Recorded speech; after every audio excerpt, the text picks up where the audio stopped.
Hi guys, I'm Kasha. Welcome to our coffee times to talk about horror.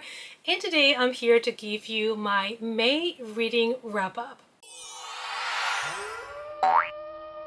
It's coffee time. So May unfortunately was not as productive as I hoped it would be. I've commented on this before in other videos, but we're currently renovating part of the house and I've had extra jobs in May.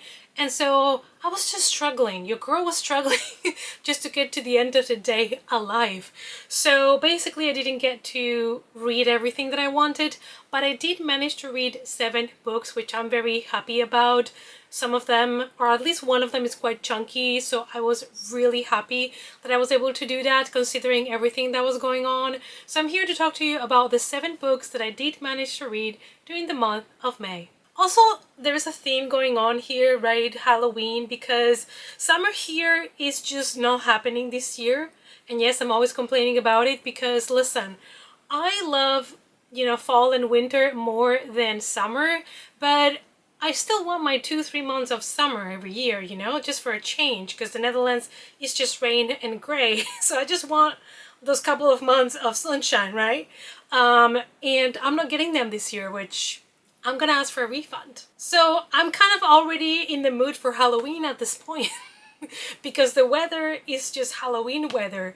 But anyway, let's talk about the 7 books that I read. If you're new here, welcome. We like to rate our books in this channel with coffee mugs, and I start with the lowest rating, so we always end up with the highest one, always on a positive note. I have very, very bad news this month because there was a book that I was really excited to read and it ended up being kind of a letdown for me, so I am very, very sad to report that I did not really enjoy The Unworthy by Agustina Basterica. And you guys know how much I love Tender as the Flesh. It's going to be one of my faves, one of my favorite books. I would like to revisit the book, reread it because I really enjoyed it. But this one, it was so hard, guys. It was really hard to get into the book. It was really hard to finish it. And luckily, apart from the physical copy, I also had access to the audiobook, and that is the only way I was able to finish this book. We went from Tender as the Flesh, which was a book, like a 5-star book for me, to this one, which is a 2. So disappointment. The book is set in a convent and I really like the atmosphere, I like the setting, I like the darkness of the story, but that's kind of it. We find ourselves in the House of Sacred Sisterhood and the world has changed. It's no longer the world that we know because basically the world has went through climate change, which has caused a lot of things on the outside to be toxic and dangerous for us. The world outside is dangerous, is toxic, there's illness everywhere, so people like to be indoors, like in this convent where you're supposed to be safe from everything else. The horror kicks in quite quickly in this book and there are many messed up scenes, and I did like the gore and the horror and the blood and the disturbing part of it. Obviously, I think Agustina knows very well how to do horror, but the overall story, the pacing, the structure, that's where she lost me. Like similar to Tender as the Flesh, the horror in this book is going to make you uncomfortable, which is something that I really enjoy. I like when a horror movie or a horror book makes me uncomfortable because it's something that doesn't happen always all the time, so I always appreciate it. Here's the thing. The reader is thrown into this dystopian world without a warning, without an explanation, without absolutely nothing, and it's very, very confusing from the get-go. There is no context, very little is reviewed later on as the story continues, so it just leaves you with the idea that you don't know what's going on. And it never left me, so I think that's part of why I couldn't really enjoy this book. I'm not expecting an author to explain to me absolutely everything in detail, give me all the answers to all the questions. I'm not expecting that. I like to also, come up with my own theories, ideas, and discover things. But the thing is, they threw me into this world without any information, anything at all. It was really hard to follow, and I just had nothing to go with, and I was confused, and I kept being confused to the very end. The book is also a little bit repetitive, even though it's short, which is not a good thing.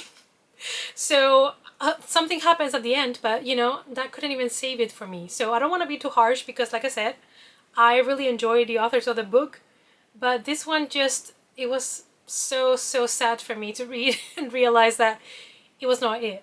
This house of, the Sacred Sisterhood is a very dark place, very sadistic kind of cult thing. And I like the idea, I like the concept, but it's the execution where I'm struggling with. I know many people love this book, so I might be in the minority here, but unfortunately, this didn't make it for me. So sadly, I will be parting ways with this book, even though I waited to get this cover because I really wanted this cover. But I'm never gonna read it again. That's the truth, and space is important when you have a book hoarding problem. Sorry, book collecting problem. So I will be parting ways with this copy because I know very well that I'm not gonna reread it. Then I read Sociopath, and this is a memoir, and I listened to it on audiobook because the author herself was narrating the audiobook, and this is one that I was really excited to read because I've always been really intrigued about the minds of people that are sociopaths, which is different from psychopaths. And I went into it really like willing to learn about it and willing to listen to her story. And I always feel bad kind of giving ratings to memoirs because it's someone's life, so I kind of try to rate it based on, you know, the level of interest, the level of, you know, how the writing, the pacing, everything is in the book, more than just the story itself. This was the fascinating story of a little girl that starts to realize from childhood already that she is a little bit different. There's something about her that makes her different. There's certain things that she doesn't experience like everybody else around her, and she feels a little bit out of place, and she doesn't understand why certain things are different for her, or she doesn't feel things for things that people should feel something about. So she ends up coming to the conclusion as she grows older that she is a sociopath, and she tries to look for literature about it to understand better what it means to have this and how to live with it. And she finds that there is a lack of research, a lack of information on it, and oftentimes it is basically shoved under psychopathy, which is not the same thing. And so she's determined to do an investigation herself and, you know, ask professors about it. And that part was really, really intriguing to me. I really enjoyed the beginning. I enjoyed seeing how a little girl already is able to notice that there's something in her that works different from the other humans. And I love to see how she goes through this research, trying to come up with, you know, a paper to help other generations to understand their condition better. And I really, really enjoyed all of that discussion. And as she grows older in the book, you can see how she's trying to adapt, you know, to be as human as she can be, even though she lacks empathy, for example, or sometimes she does things because she's compelled to do it and she doesn't feel guilty about it. She doesn't understand why it was wrong. So she's trying to learn to live with it, to be able to live in society and to be able to have relationships, and how relationships are different for somebody that is a sociopath. One of my favorite things is that Patrick discussed that sociopathy is a spectrum. You know, it's not just everybody is the same. You know, same with autism is a spectrum. There's different types of autism and every kid develops in a very different way.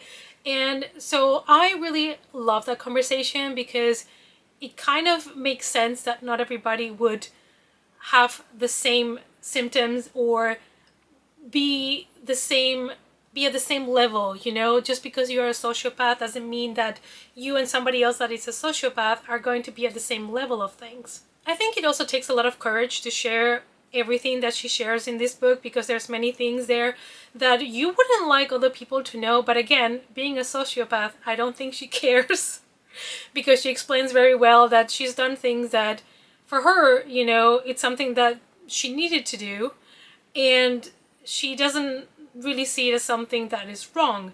So I really enjoyed a lot of things about this book, but I did feel like it started to get a little bit boring because it was almost like a day-to-day life, you know, recollection of her life.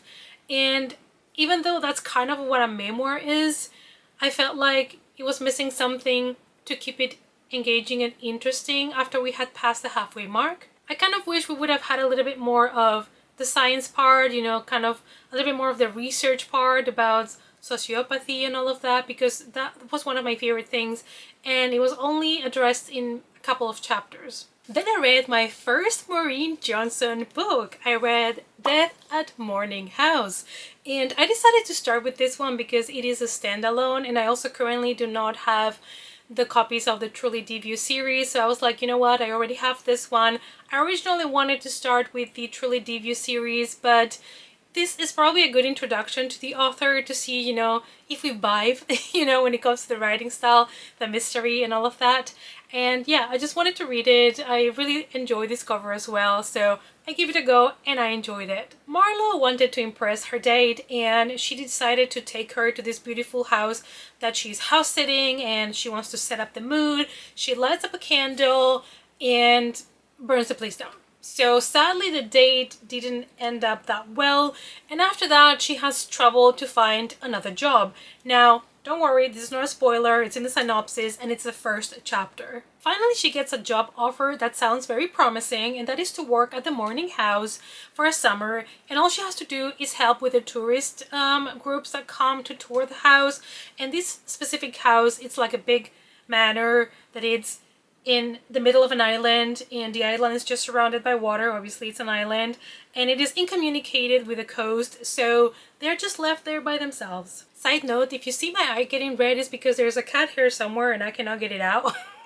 It's the perks of living with 4 cats. Anyway, this house is very famous, very popular, because the family that was living there in the 1920s had a tragic life, and so people are very curious about the family, and that is why tourists go to see the house. And the story is told from 2 different timelines. We have the present time with Marlo that has just arrived to the island to work here, and it's learning, you know, how she has to work the crowds and the tourists, and she's learning the history of the house. So that's one side. And then the other chapters are from the 1920s, and we're following the family that used to live there and the tragic life that they had. I really enjoy the way that the author did it, because we were slowly kind of like figuring out what had happened in that house, what had transpired, and it was a very, very interesting mystery, the one from the 1920s. Marlo's summer is going great. She's learning the job, she's making friends in the island with the other people that work there, but then somebody disappears mysteriously. And are both mysteries, the one from the 1920s and this mystery, connected? What happened? Where is the missing person? Did somebody hurt this person? So the mystery is great. I felt like I was very engaged. I really enjoyed Marlo as a character. I felt like she was a character you could relate to, a flawed character, you know, with good things, bad things. But at the end of the day, I think that this was a great YA mystery thriller with 2 mysteries, so not just 1, 2. And basically, yeah, I'm gonna be reading more by the author. I am gonna get the Truly Debut series. I do wish I would have had more chapters from the 1920s, because that was my favorite part. I love to go back to that family. It was not a very good family dynamic, and it was a very troubled family, you could tell from the get-go, so I kind of wish I would have spent more time with them. But nevertheless, this was a great mystery thriller. Next I read How to Survive a Horror Story by Mallory Arnold, and this I read on my Kindle because I got an ARC. It's a book that is coming out in July, and I wanted to read it before the release so I could review it and let you guys know if it's worth your time. So here we are. This was such a fun murder mystery in which nobody has their hands clean, and all the characters are kind of morally gray because they all have good things and bad things to them, and they all have secrets. If you love like murder mysteries in locked places, and if you love solving riddles, this is a book for you. Famous horror author Mortimer is dead. After her death, a couple of people are invited for the reading of her will, and all the people that have been invited are horror writers themselves, and they all have a connection to the deceased writer, but they are very surprised to be there because they were not like besties with the writer. So why is she inviting them to the reading of the will? They arrived at the house and they are welcomed by Gina, who is, you know, the woman that takes care of the estate until the reading of the will, and she's the one that has been tending to Mortimer for years, so she knows her very well. And she invites them in, and they're having dinner.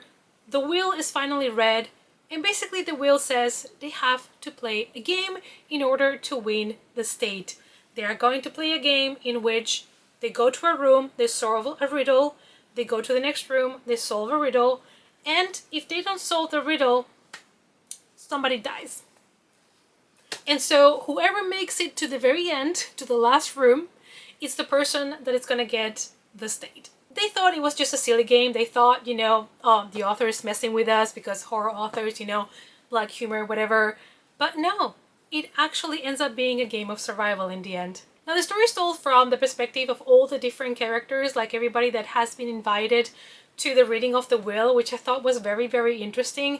And as we get to know the characters through their POVs, we also get their story of how they are related to the horror author that passed away. So we all know exactly why they're connected to Mortimer and why she asked them to go to that house for the reading of the will. Like I said, not everybody here has their hands clean.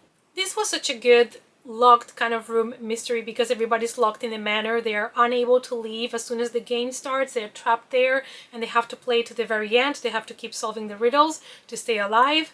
And the kills were great. They were very fun, unique, inventive. Like, I had a lot of fun with this book and I read it fairly quickly as well. The only thing that I would change is I would have loved to see more of the house, the origin of the house and why the house is like this. You don't know yet, but you'll figure it out when you're reading it. And also, I would like to know more about Gia because she's a very interesting character and I don't think we got to know her as well as I would have loved to. But this is a debut novel, and to be a debut, honestly, this is great. This is a great book. And it's the kind of book that I like. It's the typical murder mystery, locked room, everybody has secrets, the kind of thing that I love. Next, we're going to talk about the David Sodergren books that I read. If you have not seen my latest vlog, I decided to catch up a little bit with David Sodergren books, so I read 2 books in the month of May. The first one is And by God's Hand You Shall Die. And this is the one that I was a little bit scared to read because I thought it was going to be heavy on the religious horror, and this is also splatterpunk, so I didn't know if that combination was going to be something for me.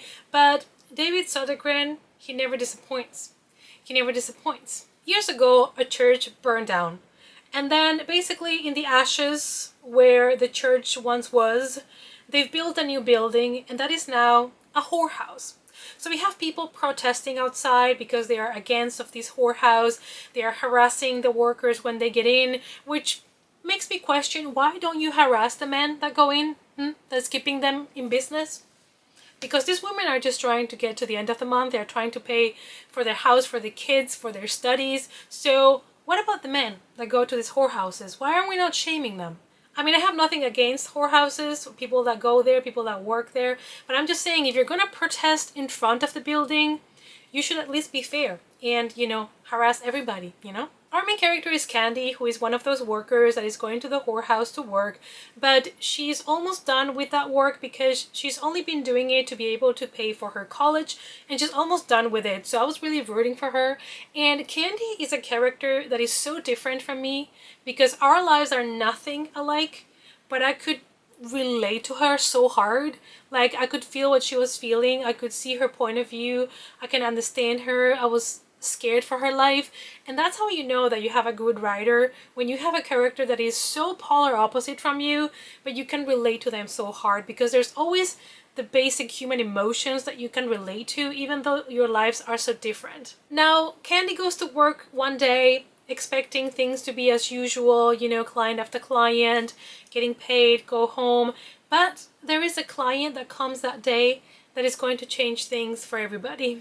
And that's all I'm going to say about the plot, I guess, because otherwise I'm going to start spoiling things. What I will tell you though is this is very violent. There's a lot of gore, blood, sex. So just keep that in mind if you're going to go into it. It is a splatterpunk book. It's David Sodergren, so you kind of know what you're getting yourself into. I personally really enjoy the horror aspect of the book. Specifically, there were some scenes that were in the basement that were so creepy, so well written. Those were my favorites. I also really enjoyed to see the relationship between Candy and the other people that work there in the whorehouse. And I have to say that there was something towards the end of the book which was one of the kills that has disgusted me the most in all my life. And if you read the book, you probably know. I could not forget it to the point where I remember in which page we see that, which is I think 156, that's when the scene ends. So if you know, you know. But thanks for the nightmares. In this book, as soon as the first person gets killed, it's just a wild ride. And it is kind of like a slasher in a way, but also has a lot of supernatural stuff to it. And I would also say if you are a religious person, if you're a Christian and you're very religious, this might not be a book for you. Because the way that it's talked about religion and other things that I don't want to spoil might upset you. So just putting it out there. The religious horror part of the book was not overpowering, you know, it didn't take away from the fun and the craziness, the weirdness. So I think it's not as religious horror heavy as I had anticipated in the first place, so I was really happy. I also really like how he approached the topic of sex workers, and I think David Sodergren has a talent for, in each one of his books, his characters, or at least the main character, is so different. Like all of his main characters are so different from each other, but he still manages to capture the essence and make them almost like out of flesh and bone.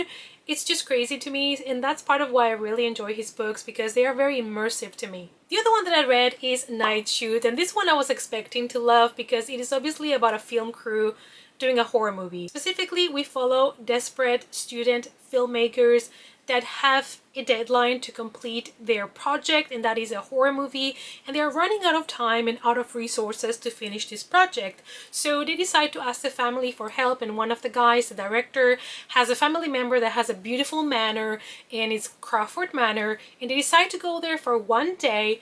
The uncle is allowing them to record there for one day, only during daytime, and the manor is beautiful, big, has beautiful rooms, so it's perfect for what they want, and they get there to start recording and, you know, get everything they need so they can finish their project. The uncle did tell them though not to stay there as soon as the sun sets down, so I would be a little bit worried about that and why he was so adamant to be like, as soon as the sun goes down, you go home. Something happens, there is an argument, they fight with the main actress, and it's slowing them down. They're running out of time, they're not making progress, they're very, very stressed, and because of several things that happen, they're kind of forced to go there during the night to finish the recording.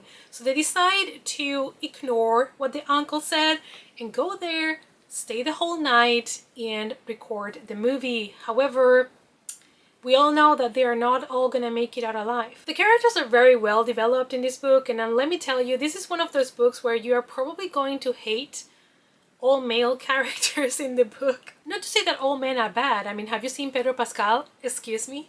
But it is really portraying the misogyny of some of the vintage horror movies where, especially back in the day, they all had to have female nudity, they all had to have boobs. The director wanted boobs, even though it had nothing to do with the movie, not helping moving the plot along. They just wanted to show boobs. You know, it was a little bit sexist in that way, that the guys were not showing their penises around. So it's kind of like commenting on that, and there is a big discussion about it in the book, which I really appreciated. And don't get me wrong, I don't care if they show boobs in a horror movie, but there was a trend back in the day where it was like almost mandatory that you would see boobs in horror movies, and I feel that it was just not needed, you know? Like, I'm not against nudity at all in horror movies, but it has to make sense, you know what I mean? Even though this book was a slasher and slashing, it happened, there is kind of like a more serious undertone to the story, and there is something else added to it that is not just a pure slasher. But again, I'm not going to go into too much detail with that because I don't want to spoil the book. When the crew return at night to finish the movie, you learn why they were warned not to go there at night. They end up locked into this manor with something, and it's picking them one by one. And their deaths here are brutal. They're not pretty. They're not pretty at all. They're brutal. And I really enjoyed it. The ending was a little bit heart-wrenching, to be honest. It was an ending that I didn't expect. but I really enjoyed it. This is one of his older books, you know, comparing to all the new ones that I have read by him. I think this is one of the oldest ones by him that I have read, and I really, really enjoyed it. So far, all of his books have been at least a 4 for me, so I can strongly recommend them. However, as I always say, David Sodergren, keep in mind, very gory, there's violence, sometimes a lot of sex as well, so just keep that in mind if it's not for you. Oh, and last but not least, we have another 5 Coffee Mag book for this year, and that is Sunrise on the Reaping by Suzanne Collins. I wanted to read this book as soon as it came out, but I didn't have the time. So in May, I was like, you know what? I'm reading it. I'm reading the damn book. And I'm so glad that I picked this one up. It was one of the first books that I read in May, and I flew through it. It's not a small book, but I was just so addicted to it that I had to finish it. And you guys know I was very scared of reading this book because I love the original trilogy. And Ballad, it was so boring. It was a snooze fest for me. I hated it. I, unhold that book. It's no longer existing in my collection. That's how much I disliked it. So I was scared about this one because this one has my boy Haymitch, which is one of my favorite characters from the original trilogy. I've always loved him and his personality.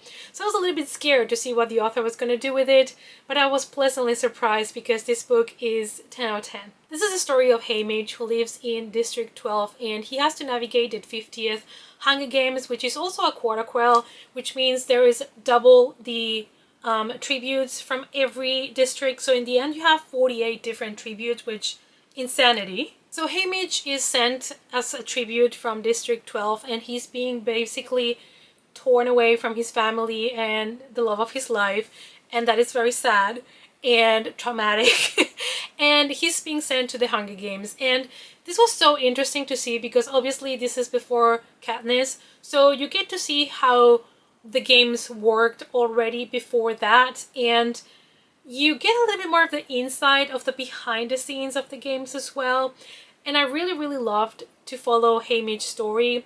It's kind of, I think the first half was just the way up to the games, and then the second half was the Hunger Games themselves. And it was brutal because you can imagine we have 48 different tributes, and most cases, most games, just one person is allowed to leave alive. So a lot of casualties left and right. Sometimes, you might share a tear for one of the characters because it's just so unfair. But those are the games. Unlike Ballad, this book had a quick pacing. It was tense, it was gripping. I was, like I said, flying through it. All I wanted to do is read this book and do nothing else with my life, but adulting is hard, so I had to put it down here and there. But this is so much different, so much better, if you ask me. I know some people enjoyed Ballad, you do you, but that was just not for me. So this is one that I would revisit. This is one that I would reread. There are also many things in this book that connect with the original trilogy, like characters and things that happen, things that are being said. And if you love the original trilogy as much as I do, you probably will get all of those little Easter eggs and things. So this one is going to make your heart very happy.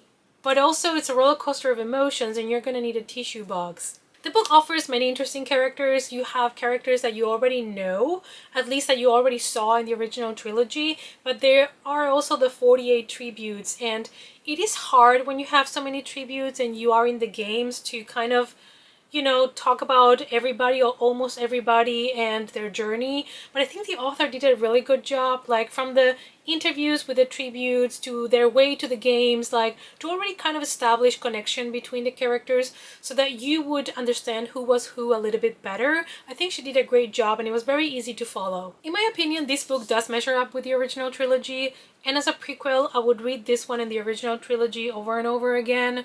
Never reading Ballad again. I think I don't have the strength in me to push through that book again. Honestly, I would love to get more books like this one from the Hunger Games because, I know it's probably milking it, but if it's as good as this one, sign me up.